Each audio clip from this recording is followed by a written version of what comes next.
Good afternoon, everyone, and welcome to Unlocking Practical AI for Educators, a Google Notebook LM webinar. My name is Jason Neiffer, and we're just at 4:30 Mountain Time right now, so I'm going to give this just a couple of moments. And if somebody would be as so kind to just let me know that they can hear me in chat, that would help me know we're ready to rock and roll.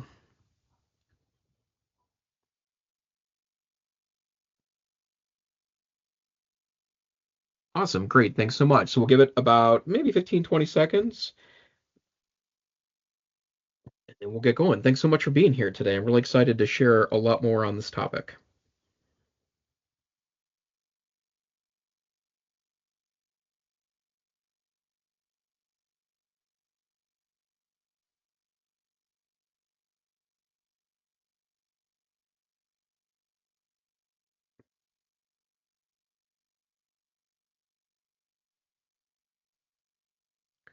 Okay, and as a reminder, we are recording today, and I will post this archive at a later date. But now, starting fresh, good afternoon or good evening. My name is Jason Neiffer. I'm the Executive Director of Montana Digital Academy, which is Montana State Virtual School located on the beautiful University of Montana campus located in Western Montana. And thanks so much for joining me tonight for Unlocking Practical AI for Educators, a Google Notebook LM webinar. And for the next hour or so, I'm going to be doing some demonstrations on how you can use the incredibly fabulous tool NotebookLM from Google as kind of a stepping stone into learning how AI might assist you in your day-to-day work and in day-to-day jobs.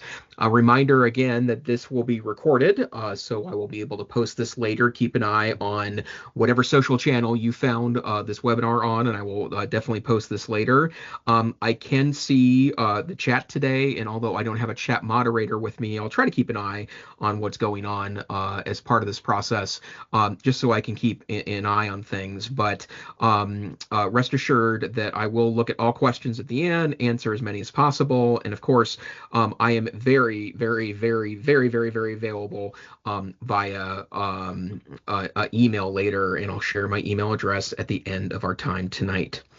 So before we get started, I want to start off by talking a little bit about why November 2024 is kind of an interesting month. At the end of the month is the second anniversary or second birthday, if you will, of ChatGPT being released to the public. And if you asked a kind of a nerd like me, it's been a really extraordinary 2 years. And what looked like a fun and interesting toy when ChatGPT was released by OpenAI in November 2022, I think has become an extremely functional tool set.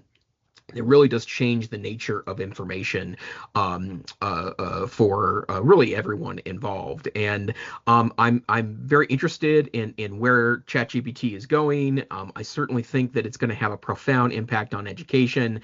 But before we get started specifically on Notebook LM, I do want to talk a little bit about the state of AI in education and the reason why I think webinars like this and also the work with you do with your colleagues is so important. And so certainly over the last year, for those that are certainly in the education industry, and I'm hoping to include you in this, that you've noticed an extraordinary whirlwind of access.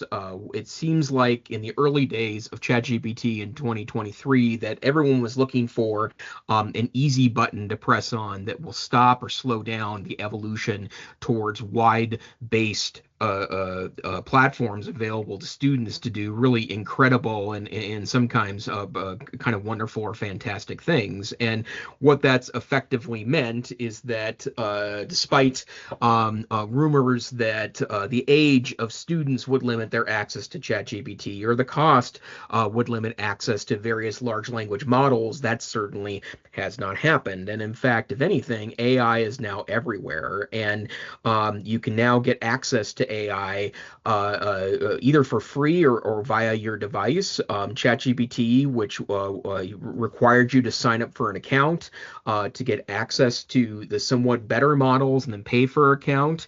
Now you can get access to most of the good stuff, although in a limited way for free right now from OpenAI. This is Claude. Claude has a free version now where you get access, at least some access to their best models that allow you to do all sorts of really interesting and functional things. And again, this is now available for free. This is Gemini from Google. They will charge you $20 a month to get access to advanced Gemini, but the chat bot or chat style bot that kind of caused the storm of AI in education in November 2022 is available to anyone with a Google account, no questions asked, no age restrictions at all. So that's available for free now. You can even have access to really advanced image generation. The one I'm showing you here is Microsoft Copilot, although there are literally dozens of AI generation engines that make images that are available for cheap or at no cost. My favorite is something called Ideogram. This is Ideogram. This is a picture I asked it to create Thomas Jefferson dancing Gangnam Style, and there he is. You can almost hear the beat in the background, but certainly access to all these tools is really prolific, and tools like Ideogram will charge you $20 a month for the advanced version. So if you want to use the basic version, it's for free. And in fact, if you go on your cell phone right now, it's likely that you have 1, 10, 100, a dozen apps, maybe 200 apps on your phone that now have some kind of AI play built into them. ChatGPT is downloadable as an app for sure. It's easy to get on different types of platforms, even social media platforms like Facebook and Instagram have AI available to them. These are just a couple of examples I used with ChatGPT. Why is the sky this color?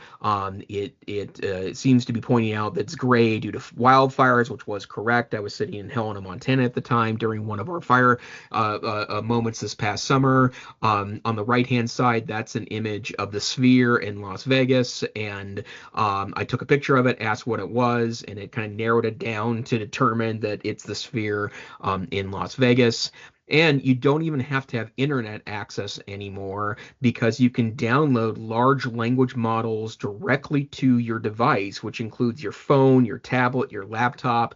Obviously, the beefier laptop, phone, or tablet you have, the more likely you are to be able to do some of these wonderful large language model processes. This is a interesting piece of software that's called LM Studio, where you can download directly to your machine an open source large language model, including ones from places like Microsoft. They're not as good as the so-called frontier models like ChatGPT and Claude and the other very popular models. But the point is that each month the open source models that are downloadable for free are a little better and seem to be speeding up a little bit, and in some cases catching up or exceeding the so-called frontier models. And so if you want to go to a piece of software that doesn't even access the internet, you just download, and looking at the sizes of some of these models, as small as 4 gigabytes worth of cloud brain, and you're able to do some pretty amazing and functional things. And so here I asked the large language model, which is hosted on my own laptop, about alternative grading, and it provides pretty decent answers to start off with. And you can also, as it turns out, do whatever you would do with a chatbot without even having to buy a whole subscription now. That if you are relatively tech savvy, you can just buy access to things like Google Gemini or ChatGPT 4.0 in bulk and don't have to worry about paying a monthly fee. You can buy them just a couple of cents at a time and do pretty interesting things. And then I would also note that the major operating systems on Earth, including Google and also Apple and also Microsoft, now has AI components built directly into the operating systems. I recently upgraded to a recent iPhone. I'm running an iPhone 16, and my iPhone 16, as it turns out, will run what's called Apple Intelligence. Of course, Apple named artificial intelligence Apple Intelligence, and sometimes it goes out to the internet to access something like ChatGPT or one of the models hosted in Apple. But a lot of times it just does the work directly on my phone. That's true of my laptop. That's true of my tablet. It's true of many resources now. And so whether we like it or not, AI is really here to stay. Other examples of this, Canva, which is the most popular graphic design suite now in K-12 education in the United States and really around the world. They keep adding more and more and more AI features to it, so it's really hard to ignore or eliminate access to AI out of your life. ChatGPT keeps introducing new models that are all super duper interesting. They created a new model earlier this year that gives you access with so-called vision, which means you can have real-time conversations with ChatGPT. You can also open the camera and it's able to analyze what is in your live video. It's pretty extraordinary stuff, and we've entered into an era just 2 years after the first major tool was released to the public that we are in an AI in everything era. And whether we like it or not, it's here. And in a lot of cases, it's hard to even know what we do with half of this functionality. And then I'd be remiss if I didn't say that every single tech company, whether they are innovating in this space or not, now likes to say that their tool is AI enhanced. And if you get any marketing emails from anyone in the education space, you know exactly what I'm talking about. Everyone has basically spray painted AI on the side of every one of their tools, whether it has something interesting or future looking or not. Okay.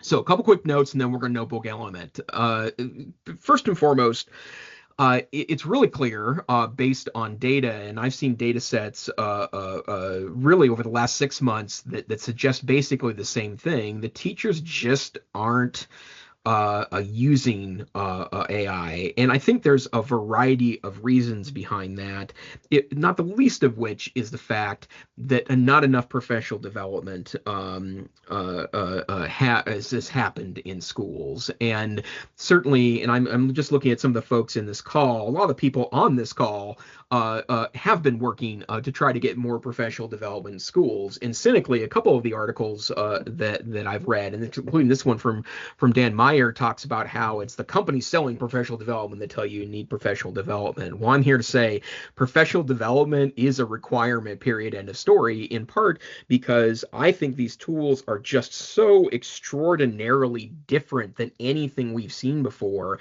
that we're going to need some processing time with experts in the room and access to our colleagues to be able to truly wrap our brain around what these tools do.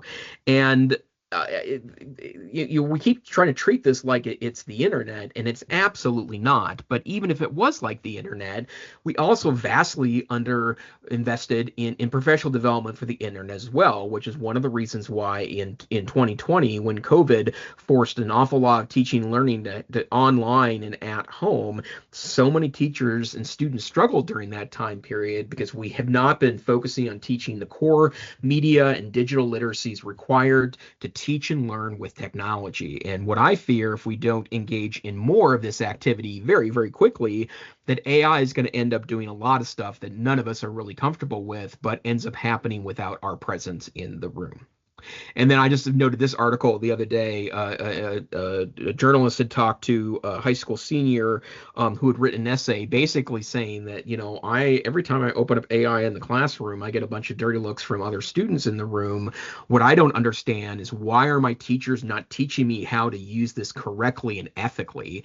And that message really stuck with me. So I hope you'll forgive the philosophical introduction to our time together today, but I think it's really important to think about why these tools are important and why it is the teachers need to think about how to integrate these not only into their daily lives, but it also in their professional lives. And there are lots of ways to use really interesting tools like the one I'm going to show you today that I think have no ethical problems, that really is just a nifty trick that could be very useful in a lot of different contexts. And so the last thing I would start our next piece of this is that I think AI really needs to be seen as an incredibly functional teacher's assistant, or serving the needs of teachers on a daily basis. And although none of these tools are going to do things like please respond back to every negative email in my email box, or at least not yet, there are tools that will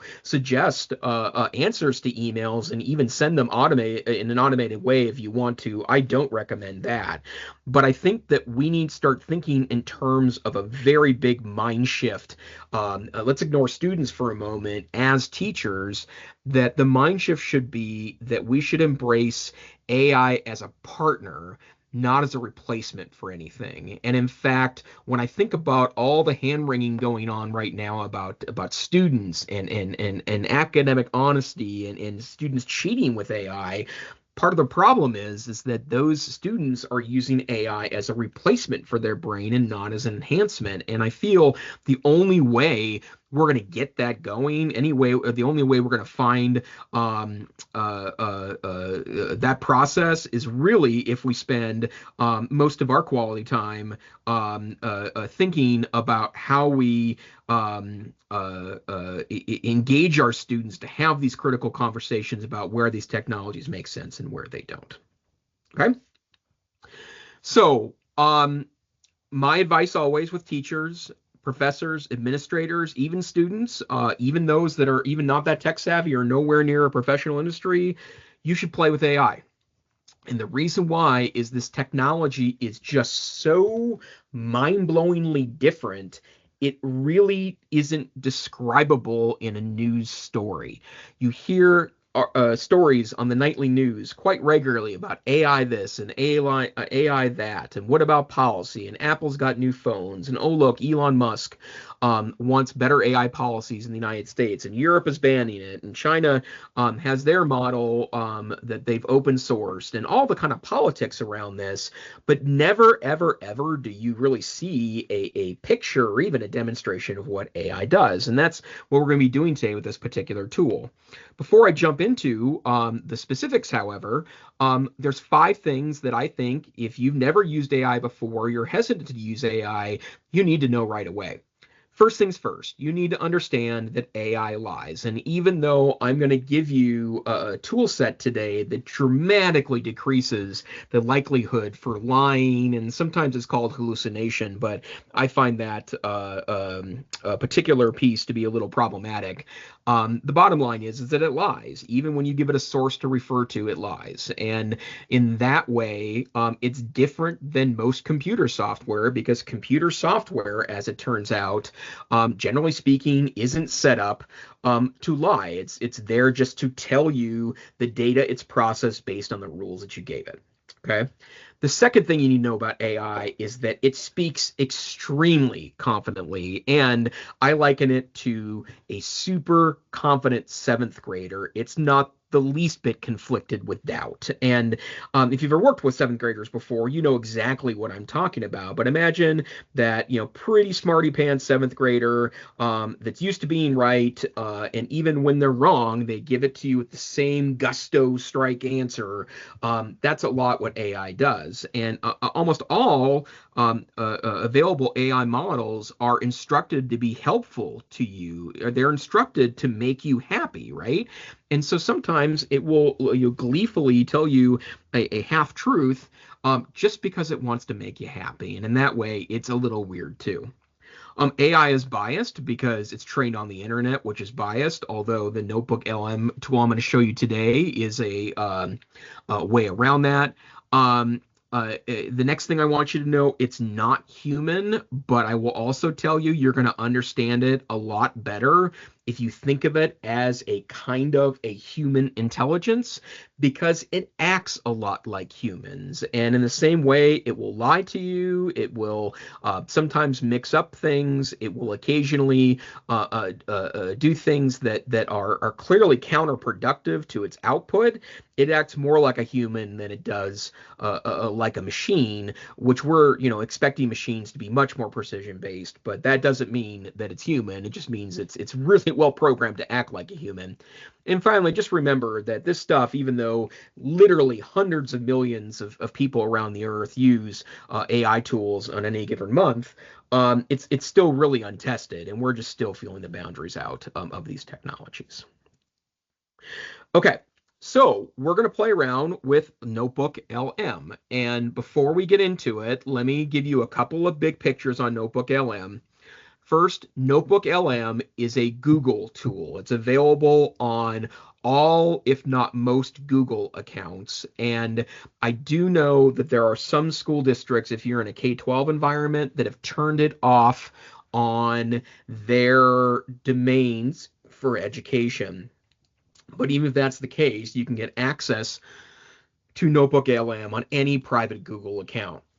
And even if you are not a Google person, even if Google isn't your thing, I would suggest that this tool is functional enough that it is very, very, very much worth your time to spend some quality time getting that account so you can have access to it.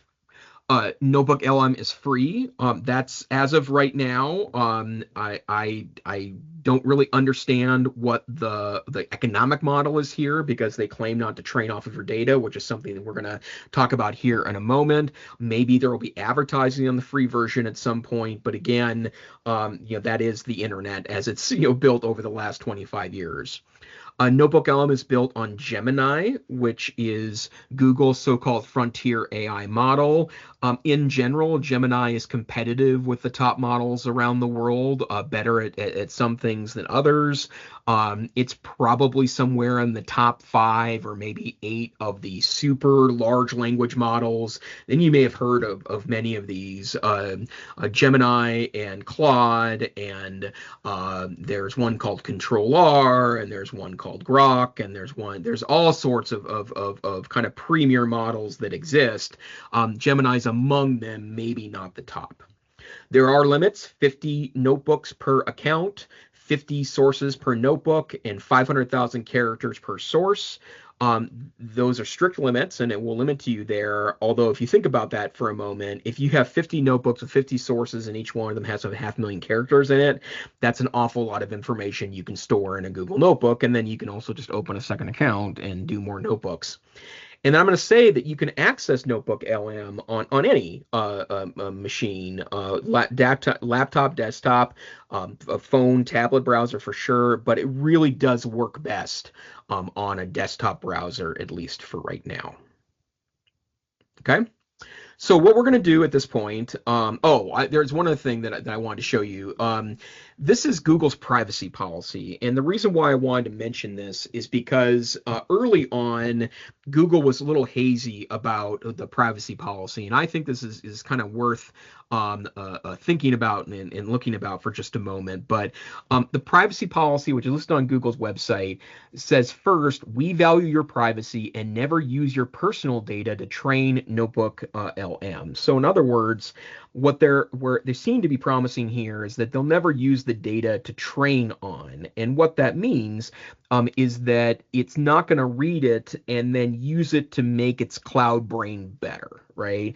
It's hard to tell who to believe what, where, and when in 2024 regarding this, but they do state this very plainly on their website. But now here's where the distinction comes.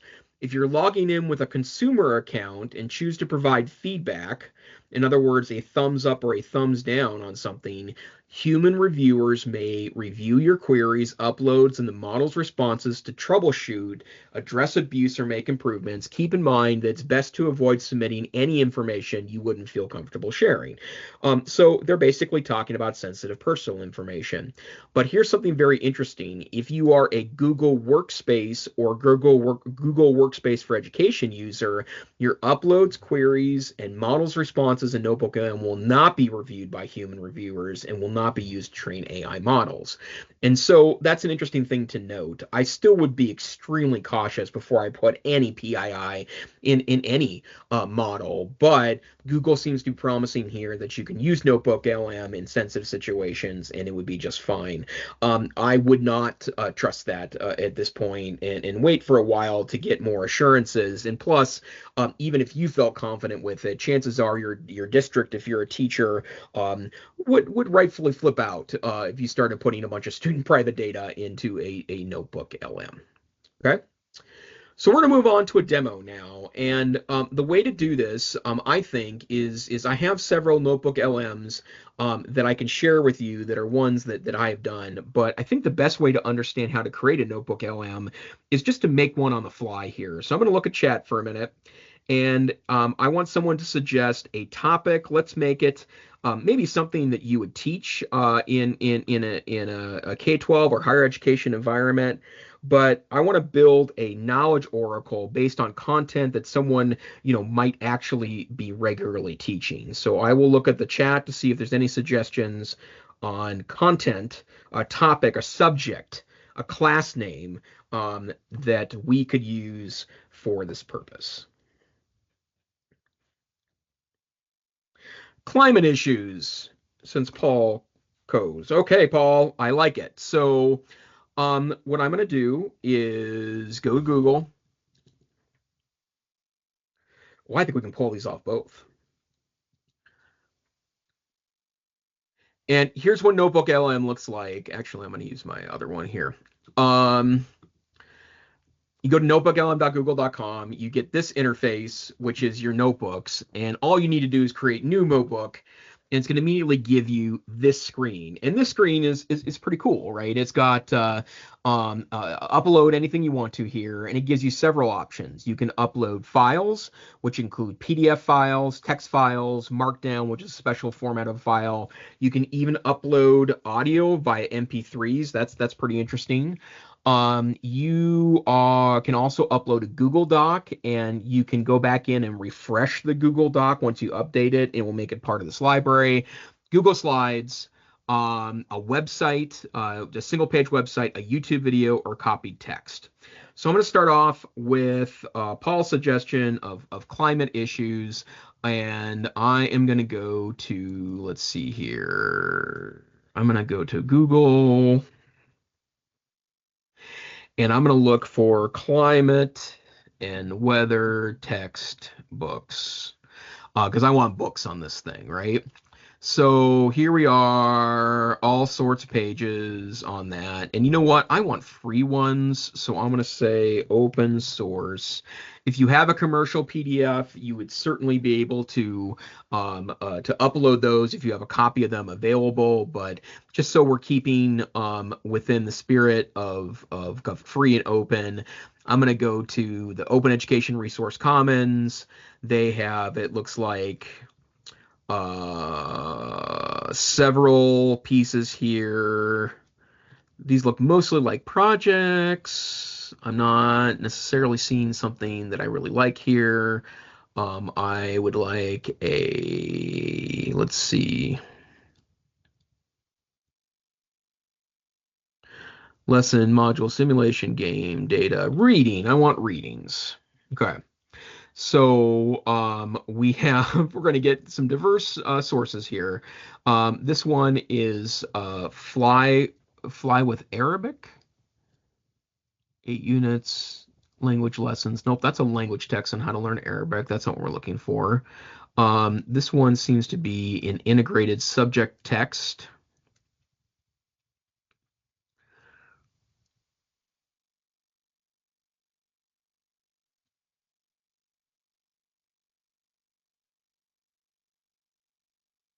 Okay, I'm gonna go. Oh, look at.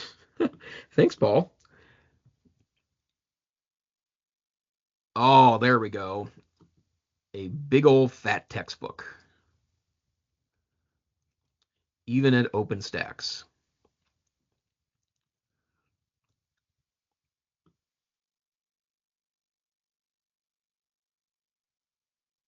Oops, no.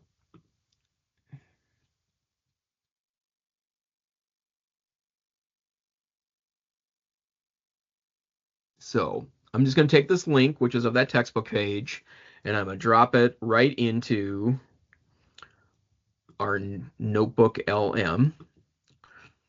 And then I'm also going to see if I can get that whole textbook here by scaling up a little bit.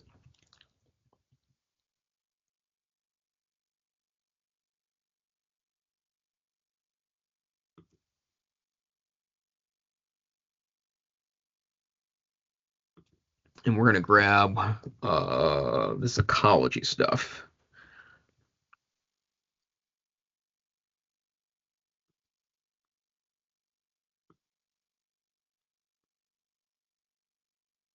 So we'll put the introduction in there.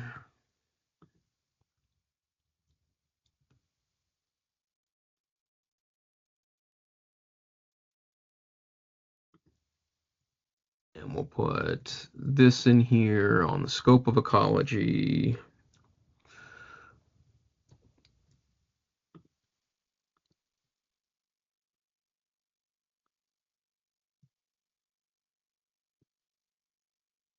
And we'll just keep dropping resources in here, until we get an interesting mix here. On website, paste that here, and then we'll paste this here.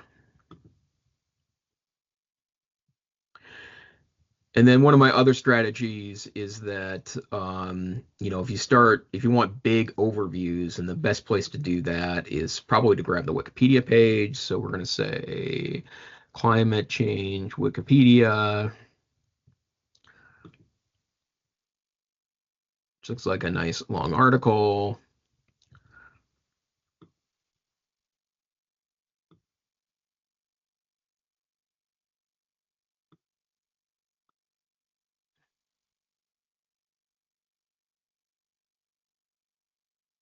And then I'm just going to go and pick some random ones off of a Google search. I like the notion of NASA's climate page.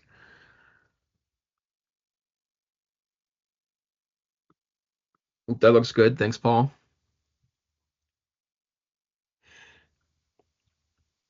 Here is a book from British Columbia campus, which is a huge archive of pretty great open textbooks that I'll continue to download.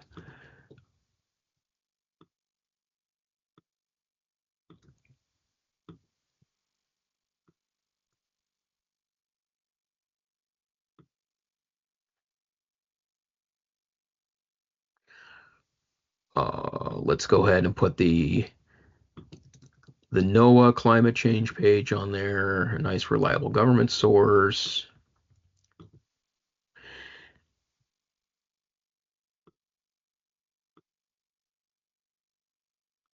And that book is done, so I'm going to go ahead and upload that now.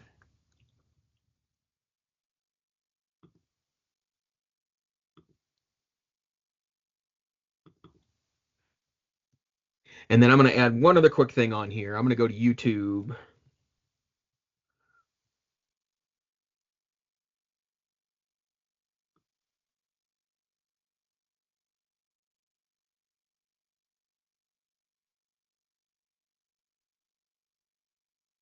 I don't really want news.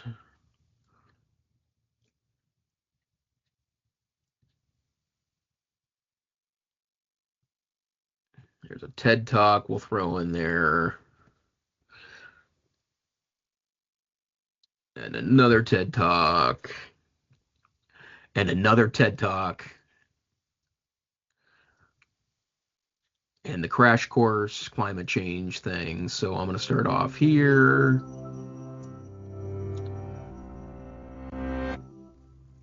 While we're already feeling the devastating effects of human-caused climate change, governments continue to fall. And we're going to add this to it. The Earth system scientists and climate scientists are getting seriously nervous. The planet is changing faster than we have expected. We are, despite years of raising. Hi, I'm David. I'm a playwright from Ngunnawal country, the unceded lands of the Our planet has been draped in ice sheets, filled with boiling hot oceans, and dimmed by volcanic ash, all before anything more complicated than a single-celled organism showed up. Okay, there we go. Climate change is Now, if I have around here. other like Google Docs and such that I could use, then sure, I can throw those in there as well and even update them as I update those. A question from chat about other links on the web pages. If a web page as one of the sources, the web page has several links, will those extra links be part of your source documentation zero book? The answer is no at this point. But the hack around there is that I have been successful in using Adobe Acrobat Pro to be able to have it download a whole web page at once with all the sub pages, and that does require some special software, but that's kind of my hack around that particular piece. So we now have a decent collection of sources here. And so I'm going to go back in and I'm going to call this my climate notebook. And if I click on Notebook Guide, then it's already created some pretty nifty things for me here. So first and foremost, there's a summary. It talks about, what is here, what it's about, the documented results of climate change, the consequences of continued carbon emissions, etc. It also has some auto documents that are kind of around learning, right? So if you create a study guide for the documents, you click on study guide.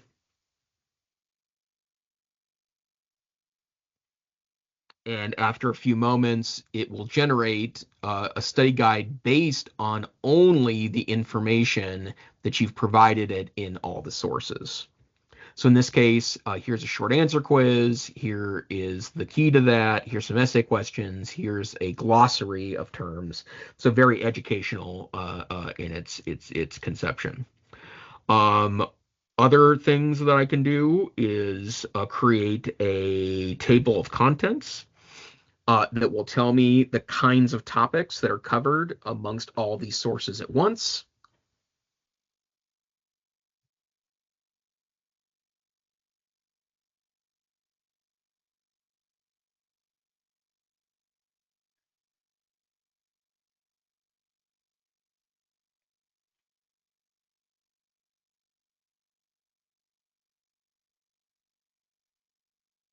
And now we have, it tells me what every one of the sources are and some of the topics that are covered in each source. So it's like a massive a table of contents to your notebook that you've collected amongst all these different sources. And it will also now be able to answer questions. So why is climate change at a critical point right now in 2024? It will answer the question based on those sources, which is super interesting, but that's not actually the most important part of this. Yes, it will answer your question. You can turn it even into a save note if you like, but you'll notice that there are some interesting little dots next to all these, and those are source sites. It's going to tell you exactly where it found the information. And if you click on that, it will take you to the exact text that it's citing from. So there's no mystery now where the information came from.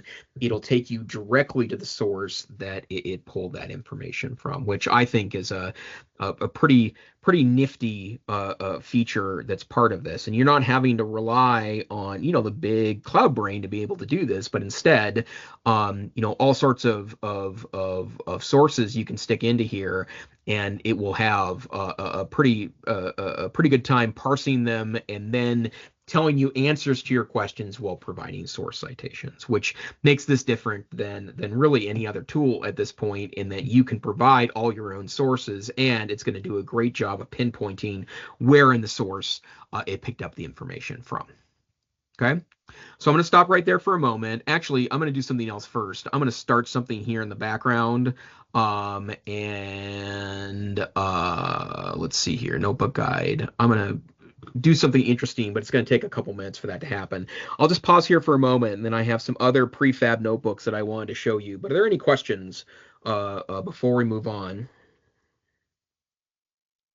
Georgia asks, are the sources in the Q&A the sources you posted in the notebook? Yeah, the answer is absolutely yes. And so if it's not in the notebook, then it doesn't cite it at all. So it doesn't go out to the internet at all. It simply uses the sources that are contained within the NotebookLM. And I've seen quite a few demonstrations of this on YouTube channels, a couple live demonstrations, and generally speaking, there are few, if any, instances where it pulls up a kind of an hallucinated fact. In other words, one that it kind of conjured up. And if you ever question it, I mean, all you need to do is just click on click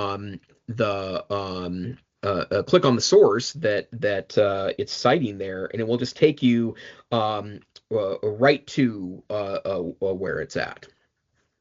Rob asks, if there's conflicting information from two different sources, we'll give you both answers. That's a really good question. My experience is yes, but that's a good example of something that if it gives you, let's say you have just a huge notebook and you have, 18 different sources and 17 of them say one thing and the 18th says something completely different, I'm not entirely sure how it would handle that. But over time, I think you will start to see that it does do a little more nuanced of data analysis than simply just counting the number of times that it appears there. And so you could ask it things like follow-up questions. Is there any disagreement with your conclusion here? And it's likely to spot that. And so, going back to our earlier comment, it's a thinking buddy, right? It's not a be-all, end-all of knowledge, but if you have the right sources in a NotebookLM, then you can really have some very nuanced conversations back and forth and ask it to, check that again, or look at alternative views, or do the kind of critical thinking piece that I think NotebookLM really does strive at.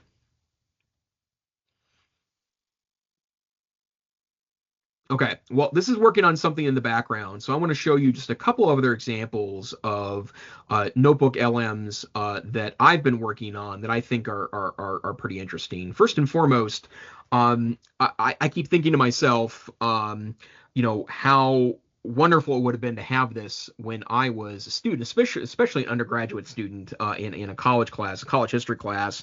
Being able to upload the textbook from plus the lecture notes would have made me really unstoppable. But one of the ways that I've kind of mimicked that was that 10 years ago, wow, 10 years ago already, I did my comprehensive examination for my doctorate degree from the University of Montana, and I created about 80 pages of notes, and as part of that, this is some of the information that's there. This is the table of contents for that document, but I could use it to you can see here is all the notes that I took to study from. And my strategy back then was to take my 80 pages of notes and then turn them to 20 pages of notes, then turn them to 10 pages of notes, and then turn them into, if I remember correctly, 141 note cards that I walked around for 6 days and constantly looked at.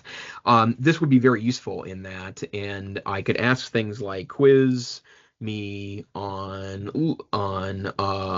learning science, please, and it's going to look just at my source, right, and then give me information back. And I'm not going to bother to see if I can still answer all this stuff, mostly because it was citations I had to memorize. I do remember Dan Willingham 2011, but these are different ways to be able to quiz myself and then summarize that document. And again, it will take me to the specific part of the document that I studied from at that time.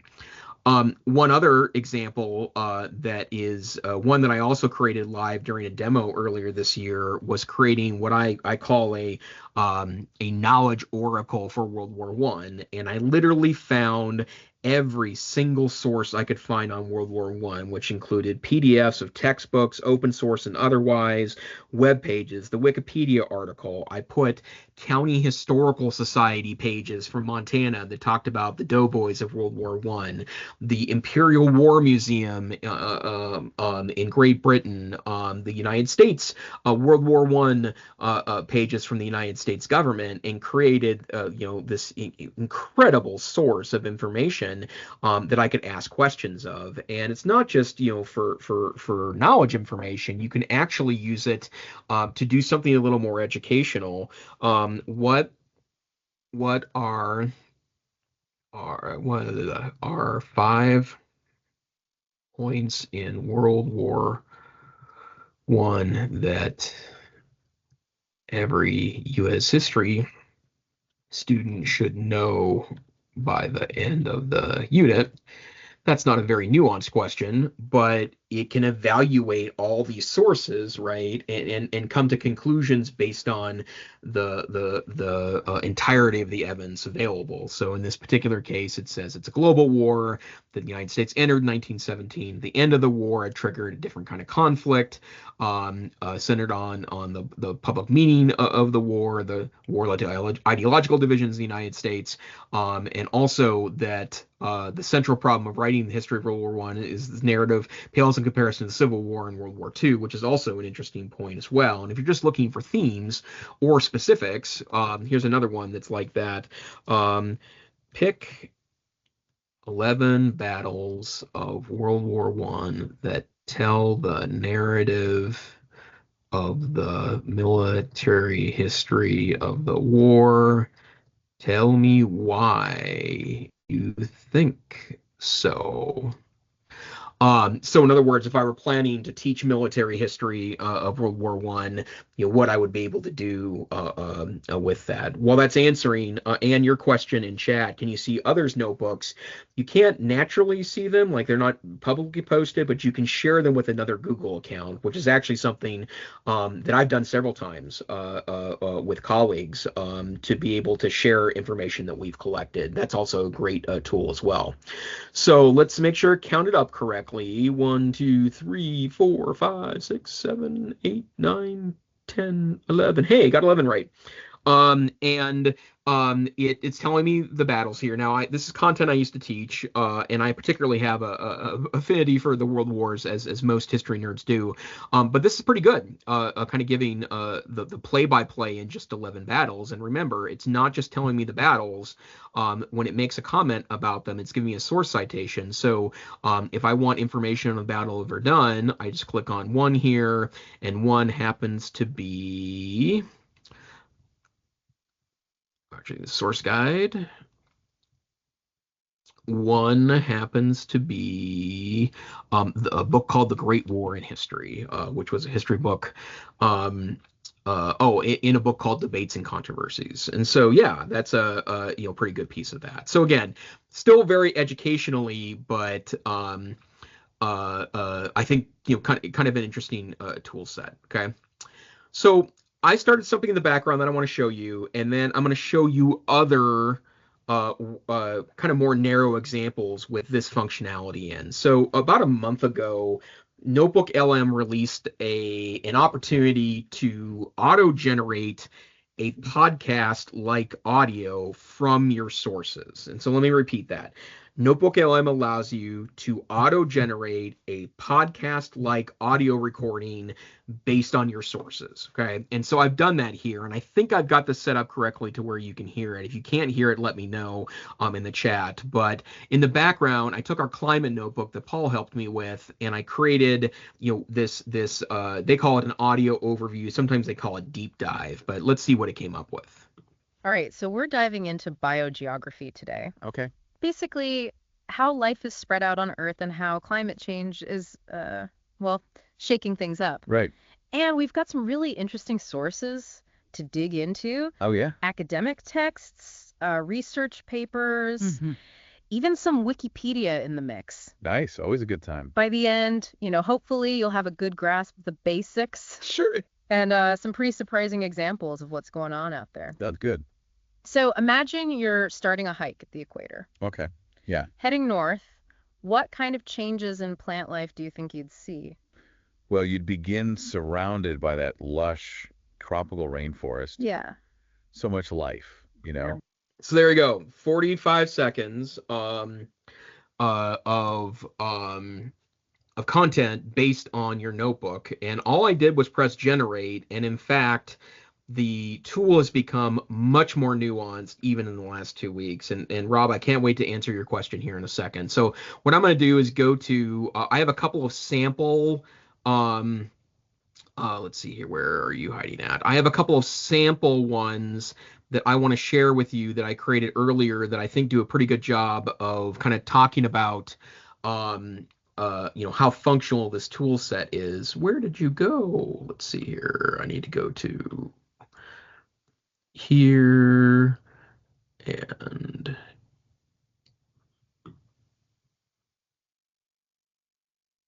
here. I'm just going to close all these.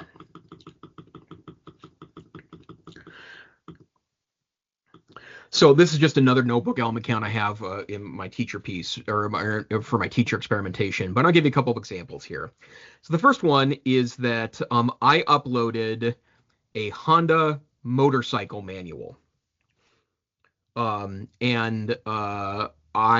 you can click here and see what it's all about. Here's all the text, right? And you can ask questions of the motorcycle piece. How do I change the blade? And what it will do is tell you in its own words how you change the blade in your Honda Harmony motorcycle. Not a motorcycle, lawnmower, my lord. So this is a lawnmower, not a motorcycle, but it's going to give you all those instructions, right, rewritten for you from the manual itself, right? But I can also do things with that. Please... I'm really not very good with my hands. Please be very specific and also kind.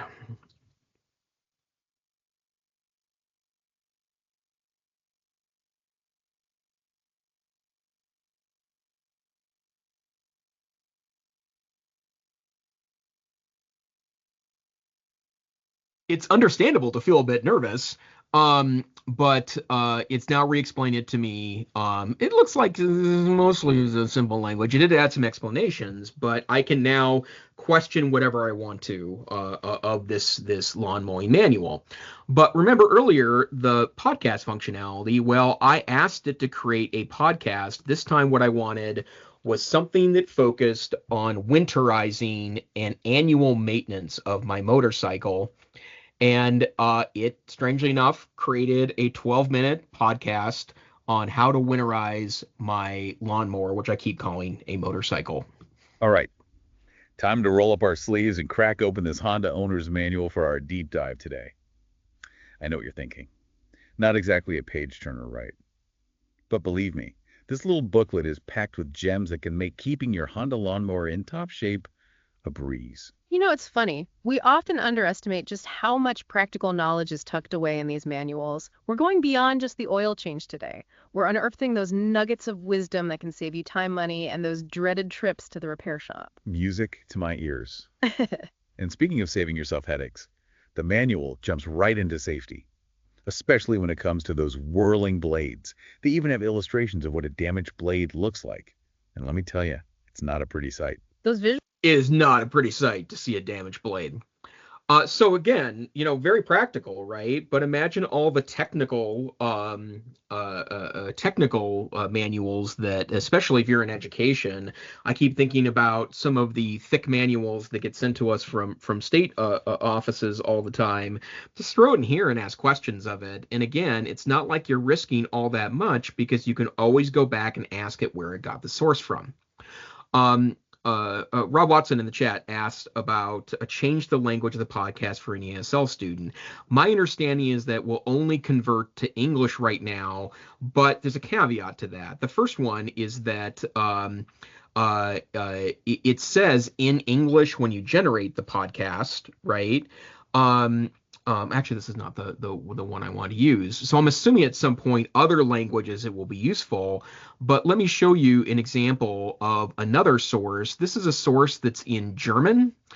It's in Dutch, and it's a Dutch language architecture textbook that I found on the internet. And you'll notice that not only will it answer questions in English, as opposed to, and I suppose you could try Dutch questions. I do not have that language there, but it will do that specifically and get you back to the specific other language piece. But check out the podcast. Oh, it did not save it. In the background, it's going to create a podcast, and the podcast is going to be in English, right? So even though it's another language source, it will do the podcast and answer questions back and forth in English. And so I would imagine we're not that far away, and I would assume that Spanish is first, but imagine taking classroom materials for a student that is not an English speaker yet, and being able to provide a study guide for them for the English language materials, or convert the materials to another language. And I think you can see right away about how that would be a pretty extraordinary piece. And I've got all sorts of examples of this. I took the Library of Congress website. I turned it into a source here. Please, this website design, and it's able to give me the query cannot be answered from the source. The provided source about does not provide. But you actually answered this question 20 minutes ago. Wow. Okay. Well, that one doesn't work. So we're going to go on to something else. This is the complete works of William Shakespeare. Please find every reference to clouds in these scripts. So now it's going to search the entire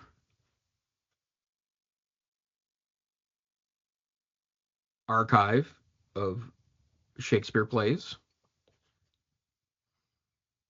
and not only gives me reference to them, but will take me directly to that part of the play. That is pretty cool. It will also obviously create a podcast on a specific topic, and the example I wanted to show you of that is that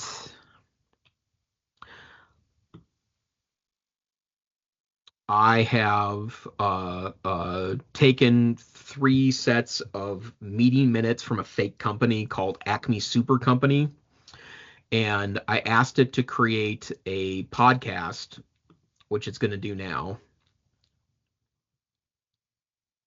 Or actually, it's going to load now. Welcome to your personalized deep dive. We're going deep inside ACME Super Company.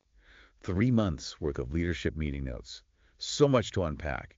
New product launches, a major acquisition, even some growing pains, right? Yeah, it's really interesting to see how they're handling it all, trying to balance all these things. They're growing so fast, but there are some pretty big challenges too. Right. So let's start by setting the scene. What kind of company is ACME? What's the overall vibe we get from these meetings? Well, they're definitely ambitious. You can just tell from the tone of these notes. They're focused on innovation and growth. Like, they're not afraid to take risks, constantly pushing the boundaries. Yeah. But there's also this sense of urgency. It's all happening so fast.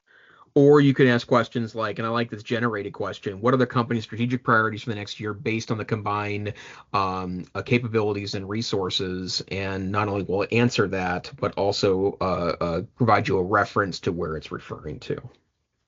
Another question from Rob. All the podcasts seem like they are about 13 minutes. Is that the time limit? No, and there are some strategies for getting it to work longer.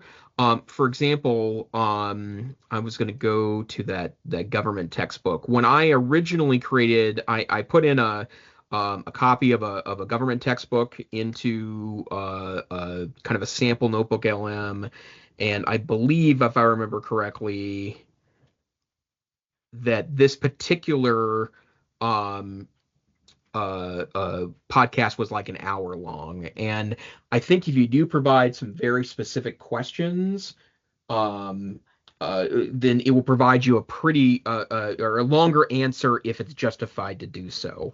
I would imagine at some point that they're going to give you more to work with, like more levers to tweak. But like I see it this way, like imagine for a moment creating a notebook LM that's got 5 research studies in it of something you're interested in. You stick all the research in there, and then you almost ask it to create a panel discussion. Yeah, so here we go. This one, based on the entire American government textbook, is 62 minutes. So I'm sure it's 62 super Welcome to engaging the deep minutes. dive. But which was an attempt by Congress to reassert its authority in this area. But legal scholars you have the ability um, to really direct what happens here. So you see this customized thing here. Um, you can ask the podcast to really do anything, focus on a specific topic, be a target audience. Um, well, let's replace the review of literature. That's a great question, Rob. And it's funny because I'm actually teaching action research students right now, and I didn't show them this tool until after we were done with our review of literature. But I do think that it does have the ability, especially after you've collected your sources, to find interesting synergies there that you might not see in general. And I do think that there's a ton of ethical questions we still have to ask in regards to all these pieces. But the bottom line is that I do think this technology really does change the nature of information discovery, research, etc. So. Okay, folks, that is the webinar. Thanks for being here tonight. I really appreciate you staying, in some cases, really late. I saw a couple East Coasters that were on our feed. I am more than happy to answer questions about this. I'm going to share my email address here in case you have questions later on. It's just jason@mtda.org. I really like talking about this stuff if you haven't figured it out, but also if you find clever ways to use this technology, I would be absolutely thrilled to hear about them. I think this is a really great gateway tool to AI because it has such a concrete focus. Like you provide your sources and you can ask questions and do things with those sources. It's a really wonderful way, I think, to introduce especially skeptical audiences to AI. So again, my name is Jason Neiffer. I'm from the Montana Digital Academy, the state virtual school in the great state of Montana. Find out more about our work at mtda.org. And thanks to the school administrators of Montana, the Phyllis J. Washington College of Education and Human Science, College of Education, and the Northwest Council for Computer Education for hosting this time tonight. So I hope you all have a great evening. Good night.